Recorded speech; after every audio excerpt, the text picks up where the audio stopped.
college football playoff bracket. This is based on the Associated Press poll. The first rankings from the College Football Playoff Selection Committee come out on election night.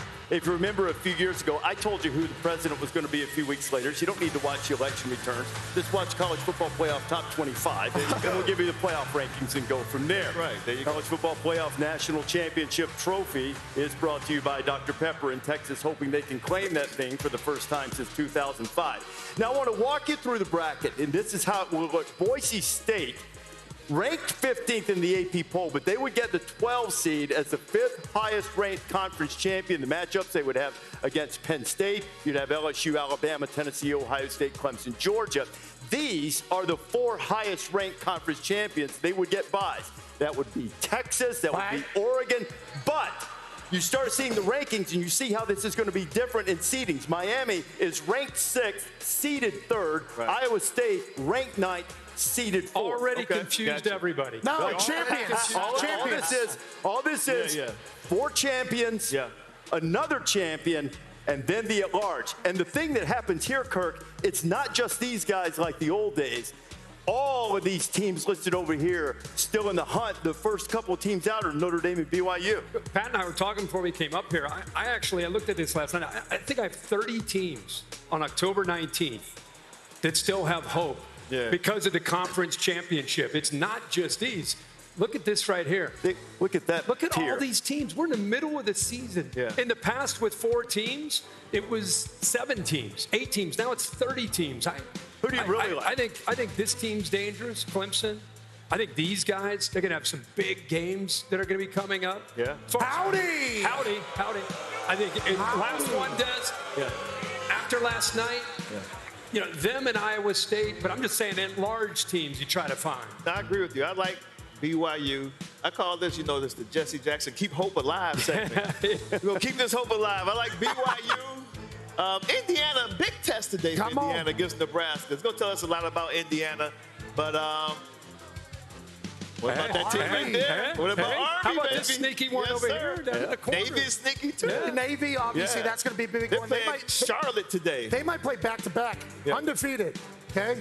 Undefeated. They got Clemson and Louisville later in this entire thing. They got an offense that can play, keep an eye out. But literally, whenever you're one of these schools, 5 to 19% is not that bad. I think it's going to fluctuate through the rest of the season. This 12-team playoff has already reared its head of electricity. This is 0% in the past. Yes. Right, exactly. Think about that. Yes, 100%. Good point.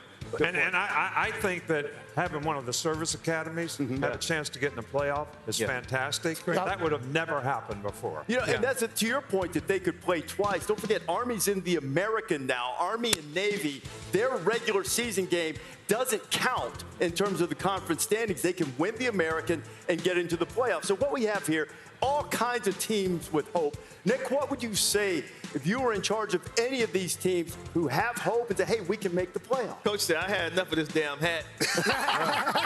You know, about this time of the season, if you're undefeated, and we were a few times, you know, I'd always give a nothing speech. And I'd walk up in front of the players, and I would say, if you wake up in the morning and you feel entitled, what would that get you? Nothing. If you think somebody owes you something, what would you get? Nothing. If you lose your discipline and your work ethic, what would that get you? Nothing. If you fail to prepare and pay attention to detail, what would that get you? Nothing. So nothing is more important than staying focused on being the best you can be no matter what you choose to do. That would be my speech to all these 6-0 teams. That's a Longhorns pregame speech. Oh, yeah. You know what else just happened? The grade point average of this entire university just went up. Everybody's listening, taking care of business with their discipline. And you know who's probably, I can't do this anymore. No, you look great. Right you look there. natural. Here we go. You look very natural. You know, I'm here with Gabby Thomas. Gabby, thank you so much for being here. Now, you were born in Georgia, but you got your master's here in public health at Texas. So which team has your heart today? You know, Georgia is where it all started, but I'm really feeling embraced by the Longhorn community, so Texas is where my heart lies. Now, you won 3 gold medals in Paris this summer. Incredible. And you did a lot of your training here at Texas with your coach, Tanya Buford-Bailey. What type of training and how did that type of training prepare you to bring home the hardware? Ooh, the training in Texas is really challenging. It's intense. It is hot. But being a part of this atmosphere in this environment is what really got me to where I am today. Incredible, incredible. And now, Vince Young, yes, obviously the love is so real over here for both of them. But Vince, you were the absolute hero of the last championship team here at Texas. The team this year, is it giving you that same kind of vibe? Yes, the chemistry. The guys are having fun. We got a great coaching staff. We got a great environment. It's been a long time. So I'm really happy for these guys. And today is going to be a tough game, but I really feel like we're going to pull through. Absolutely. And how has Coach Sark brought back the glory days of Coach Mac Brown? Well, the main thing is, like I said earlier, is the chemistry. The guys are having fun. Guys are relying on each other. They having fun. They making plays. And one of the best things I like is the quarterback rule. These guys are throwing touchdowns and having fun. You know how hard it is to get a touchdown? It's very hard. So to see those guys have fun when they throw touchdowns with their teammates and things like that, I love to see that because I used to do that when I was playing here as well. Absolutely. We hope to see a lot more of that fun on the game tonight. Back to you, Rece. The 2 programs that you could count on to maintain their discipline, to not be entitled, to take nothing for granted, would be Army and Navy. Both ranked in the AP poll for the first time since 1960. Both have put some wrinkles on their offense. Nick's going to take us in the film room to show us just how dangerous Navy is. Nothing!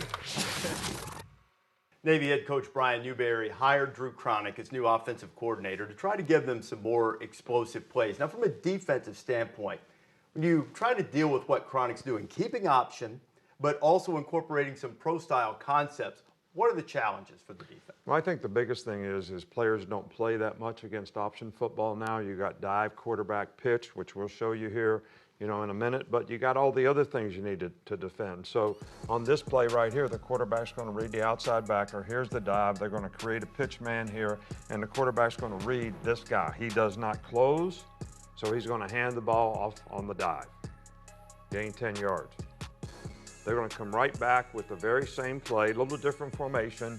They're going to seal this side. They're going to have a dive. He's reading this guy here. This guy does close this time.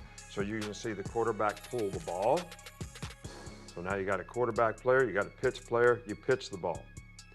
So this creates huge issues on defense to get players ready to play when you can move the point of attack on the run.